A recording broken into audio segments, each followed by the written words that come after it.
Até onde pode chegar o limite do sofrimento do ser humano? Um dos maiores canais de evangelização católica no Brasil, Instituto Hesed, trouxe com exclusividade um dos maiores testemunhos já relatado aqui no YouTube. Se muitos católicos já presenciaram testemunhos de vida impactantes, então se prepare, porque na minha opinião, esse é o maior que já vi em toda a minha vida. Mas que testemunho forte é esse que arrancou lágrimas da irmã Maria Raquel e de todo o Instituto Hesed? Fique aí que você vai descobrir já já, logo após a vinheta.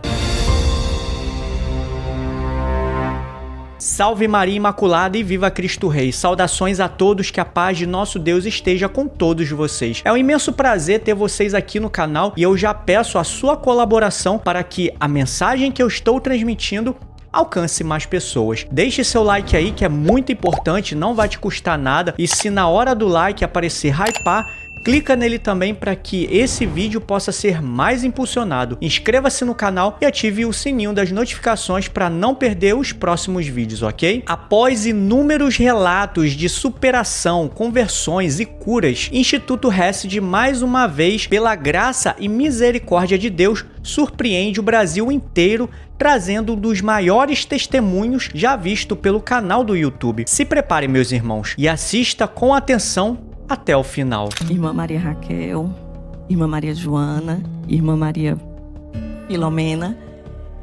Em 2018, eu devolvi minha mãe para Deus. Em 2020, em agosto, meu pai.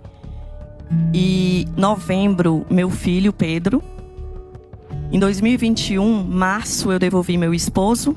Em 2022, novembro, eu devolvi minha filha.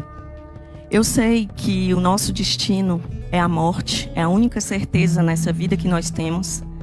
Mas o que me chamou a atenção foi a sequência. E eu li muito, Irmã Maria Joana, Jó, que no capítulo 1, versículo 22, ele fala: nu saí do ventre da minha mãe, nu voltarei, Deus me deu, Deus me tomou, bendito é o nome do Senhor. Seu pai, sua mãe, seu esposo e seus 2 filhos. Sim, irmã. Inicialmente, eu posso dizer assim, que foi tanta dor, porque eu não descansava quando eu vi 3 lutos, e depois quando eu estava vivendo esse luto, minha filha foi diagnosticada com doença terminal, mas eu nunca perdi minha fé.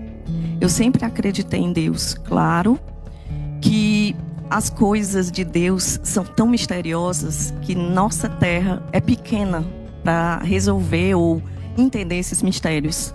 E não adianta eu procurar um porquê.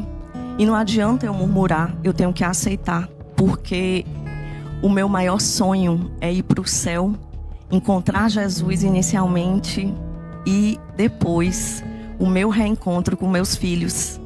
Eu acho que esse reencontro vai ser tão lindo, Irmã Maria Raquel. E eu vivo a cada dia buscando esse céu.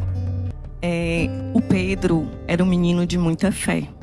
Ele fazia acampamento lá no Shalom. E ele pôde testemunhar. E alguns amigos meus tiveram filhos nesse acampamento e disseram que alguns filhos saíram da depressão.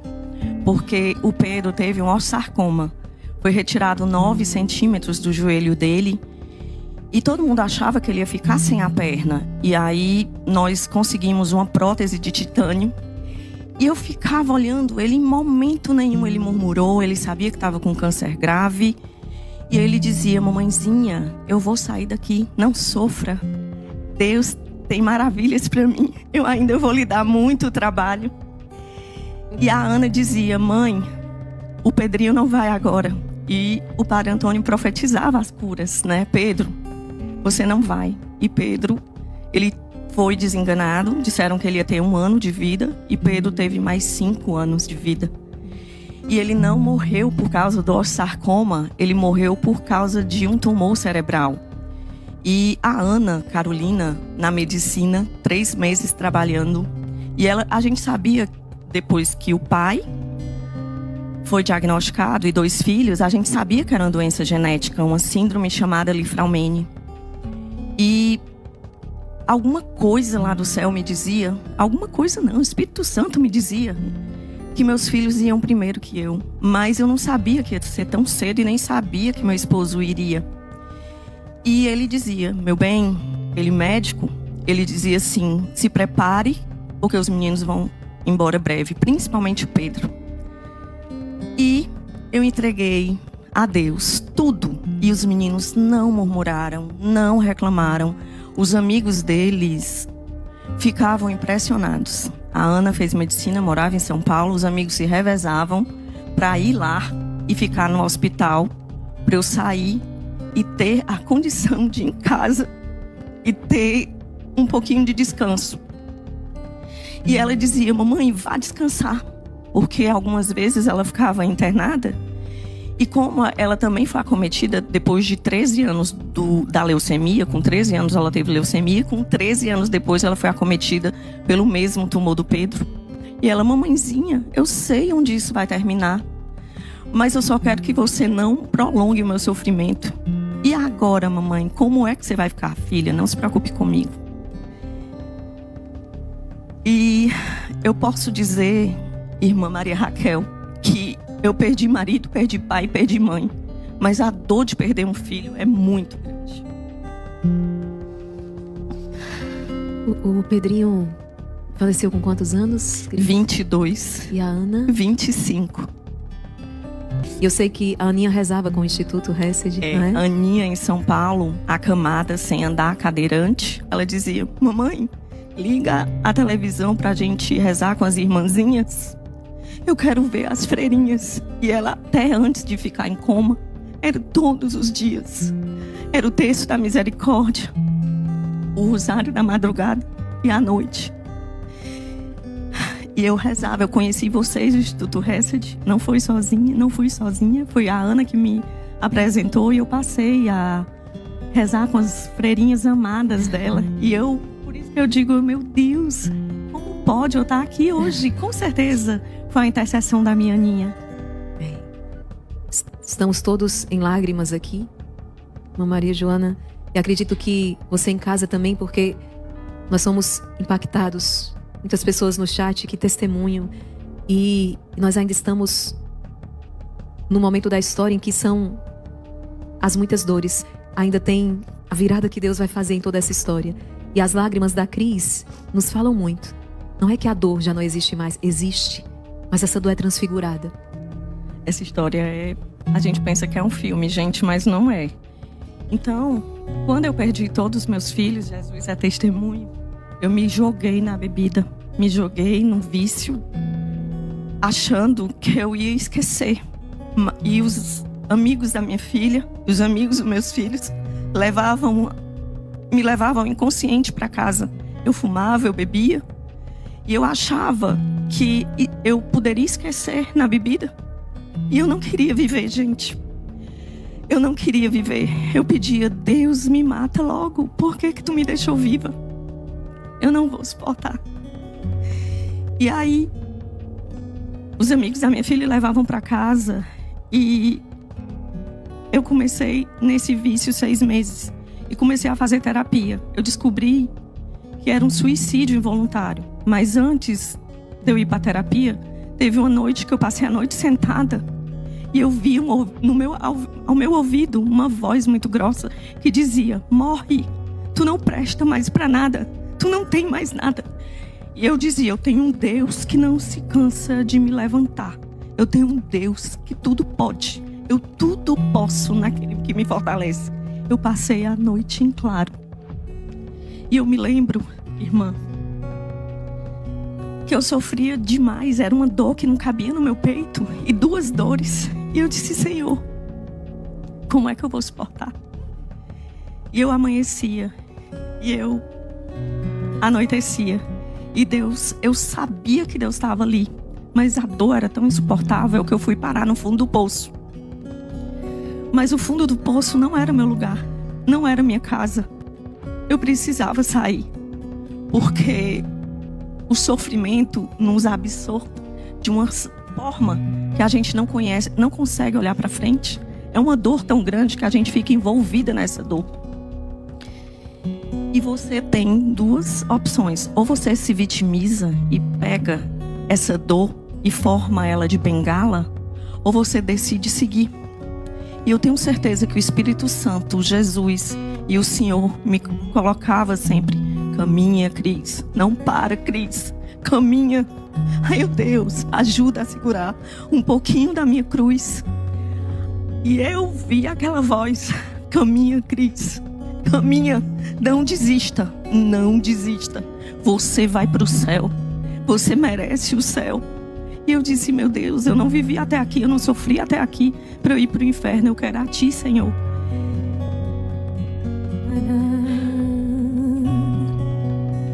Jó, capítulo 2, no versículo 10. Antes disso, no versículo 8. O maligno lhe diz, por meio de uma pessoa: persistes ainda em tua integridade? Amaldiçoa a Deus e morre. A tentação.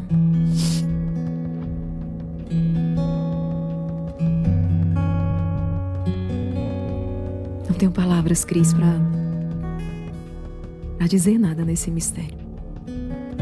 E quando nos faltam palavras, a gente reza, a gente adora, mas de maneira muito especial por todas essas pessoas também, né, que estão no álcool, na drogadição, tentando esquecer uma dor, que estão nas periferias da existência, como você falou, tentando esse suicídio involuntário. Não é só a senhora que hoje tem um testemunho para dar. O nosso instituto também tem um testemunho. Irmã, por caridade, coloca o rostinho da Ana, que rezava com o Instituto Hesed. Coloca o rostinho da Ana, porque a irmã Maria Joana tem um testemunho muito forte para dar.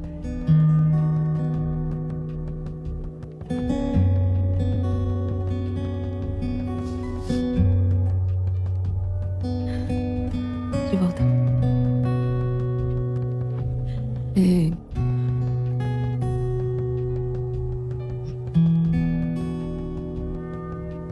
Em uma das noites que eu não estava conseguindo dormir,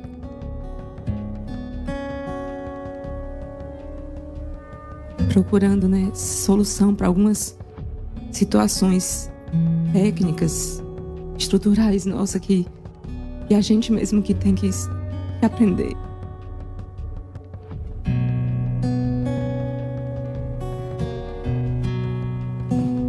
Tantas vezes resolver para levar à frente essa evangelização. E eu me perguntava, meu Deus, até que ponto vale a pena? Nossa, não.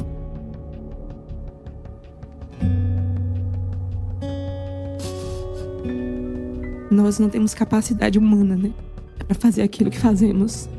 E estava bem cansada, virando à noite procurando solução, porque somos nós mesmas que temos que tantas vezes resolver muito dessas coisas que não tínhamos nem noção que precisaríamos fazer, mas pelas almas, E nessa noite eu estava bem cansada e me questionando a Deus até que ponto vale a pena tudo isso, todo dia.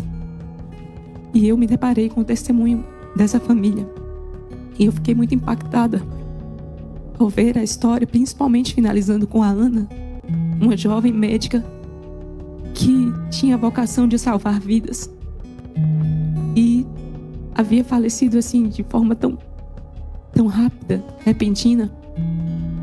E naquela hora eu senti uma grande paz, que por pessoas assim como ela, pelo sacrifício que ela fazia e que ela já não podia mais salvar almas, salvar vidas, nós deveríamos sim continuar, que tudo era graça de Deus. Então naquela noite eu senti uma grande paz e o rosto dela não saía da minha mente por vários dias. E fui tomando força novamente, vale a pena. Quantos doentes talvez não estejam rezando conosco dos hospitais? E quando agora eu escuto que ela também rezava conosco, isso dá um consolo, porque vale a pena. Cada alma vale a pena.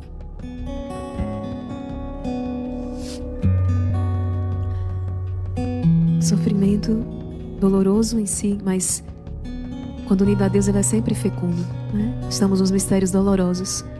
O sofrimento de Cristo não foi em vão. O sofrimento da Ana, o sofrimento desta família, da Cris. Essa família não foi destruída, não. Essa família, ela continua de pé, mais do que nunca, à espera daquele doce reencontro, como Nossa Senhora das Dores, que levou seu filho para o túmulo, mas na certeza de que ele ressuscitaria, na certeza de que um dia se reencontrariam e já não haveria mais dor, já não haverá mais lágrima, já não haverá mais luto, já não haverá mais separação. Obrigada, Jesus, pelo testemunho desta família, pela intercessão da Ana. Eu falo, e vocês são testemunhas. Todos os dias nós rezamos pelos membros do exército de São Miguel, e a Ana que rezava com a gente, rezar com a gente já é um ser membro desta família. Eu falo, jamais esqueceremos os membros dessa família de oração que já fizeram a sua Páscoa. E hoje, de onde eles estão, são intercessores poderosíssimos, porque estão diante do Senhor. Quantas histórias de santos nós temos, porque não são santos apenas aqueles canonizados, mas muitos santos ocultos no escondimento, que jamais receberão o título em si, mas sim viveram uma vida santa, se deixaram santificar. E a Aninha, nos seus momentos ali derradeiros, fez a opção radical por uma vida na graça. Nós não podemos nos alongar aqui por causa do tempo, mas depois a Cris vai contar essa história. Inclusive, foi abandonada naquele momento de dor pelo seu então namorado. Noivo. Pelo seu noivo. Quando ela fez a opção por Deus, por uma vida na graça, pela castidade. Seu noivo, naquele momento tão doloroso, a abandonou. Veja como é. Mas Deus é aquele que nunca abandona. E a Aninha, certamente pela intercessão da mãe, pelo testemunho do irmão, pelas orações com o exército, pelas catequeses, compreendeu que nada vale mais que o céu.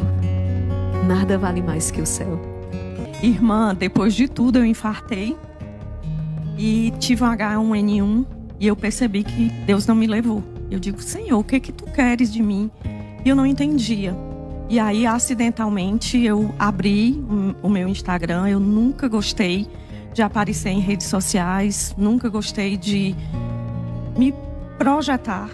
E aí, quando eu abri minha rede social, começou uma mensagem, uma mãe dizendo, como você consegue? Se você consegue viver com a perda de 2, com a perda de 1, eu vou conseguir. Eu queria me matar, mas eu passei a noite lendo sua história e eu decidi não me matar. E aí foram entrando mensagens e mensagens. Eu vi que não era só uma mãe que eu salvei, eram outros. Aliás, eu nunca, Deus sempre, porque eu não sou nada. Eu só sou instrumento. Tudo é dele, eu não sou nada.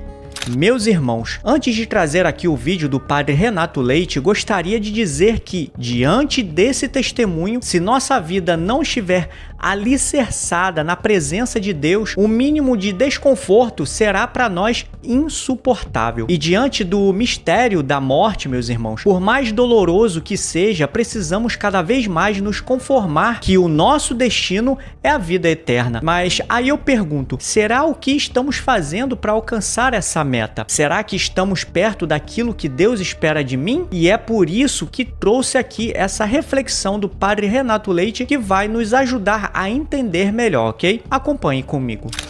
Esta aqui, agora são 20 para as 11 da manhã. Está se encerrando, começando para muita gente, a famosa última o quê? Hora. A última. Quando for 20 para o meio-dia, já não estarão mais aqui. Estes cuja última hora, porque a nossa vida é feita de incontáveis horas, mas haverá uma cujo nome será última, e que vai julgar quanto valeu todas as outras. A última hora julgará o valor de todas as outras horas vividas. E quem depois de tanto tempo, quem depois de tanta vida, de tantos auxílios, de tantas luzes, de tantas graças, não encontrou o caminho, chega completamente cego e ofuscado pelo excesso de brilho das criaturas às quais se apegou, às quais se escravizou, às quais se viciou. O que pretende este? Uma vez que vocês sabem que a norma da sabedoria e da salvação, qual é a norma da sabedoria e da salvação? Talis vita finesita. A gente morre como a gente o quê? Vive. Tal vida, tal morte. Meu irmão, minha irmã, você acha que com essa atenção que você dá a Deus, com esta correspondência aos apelos que a todas as horas Ele te dirige, você vai conseguir encontrar aquele caminho único que pode conduzir à verdadeira vida, uma vez que esta está acabando? Eu tenho uma notícia para dar aos senhores. A nossa vida está o quê? Acabando. O dia de hoje está dizendo a mim também, aos bebês e às crianças. O dia de hoje está dizendo a você, viu, meu irmão, minha irmã, que nós acabamos de ficar mais longe do começo e mais perto o quê? Olha! Parabéns para você nesta data querida. Você sabia que o dia de hoje está dizendo a todos nós aqui, sem palavras, que acabamos de ficar mais longe do começo e mais perto do fim? E ainda não vimos o caminho, hein? O caminho para os nossos interesses, sabemos todos. Para as nossas vaidades, egoísmos, futilidades, conhecemos todos. Mas e o da vida eterna? Quem o viu? Quem vendo entrou nele? E quem entrando nele perseverou? Quem?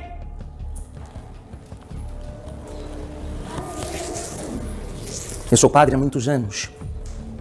E a minha condição sacerdotal me coloca nas duas pontas. Quando as pessoas começam a vida e quando as pessoas o quê? Terminam a vida. E eu vou dizer a vocês aqui sem a menor sombra de dúvida, a maior parte das pessoas cujo fim eu pude acompanhar terminaram mal. Muito mal. Mal.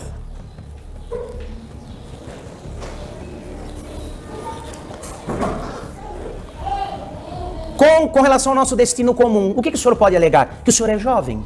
Que a senhora tem um bom plano de saúde? Que o senhor fez um bom pé de meia e tem condições financeiras para bancar uma vida longa? Isso não interessa a morte. O proprietário do edifício onde mora a nossa antiga secretária, o proprietário do edifício onde mora a nossa antiga secretária, tinha acabado de estacionar na garagem uma dessas caminhonetes utilitárias, essas famosas aí, eu não sei o nome, tirada da agência, Hilux, uma coisa desse tipo, uma Hilux, estacionou na garagem, saiu com sintomas de febre, internou-se e morreu. Tinha acabado de sair da agência com um carro que nem placa tinha, não estava nem emplacado ainda. Deixou a sua Hilux no estacionamento do edifício, sentiu-se mal, foi para o hospital e dali só saiu para o cemitério. Jovem, bem de vida, proprietário de muitos prédios. Nós não somos mais do que um vapor. Uma planta que amanhece vicejante e no final da tarde já está murcha. Deixe-me dizer aos senhores e às senhoras qual é a nossa verdade e a nossa durabilidade.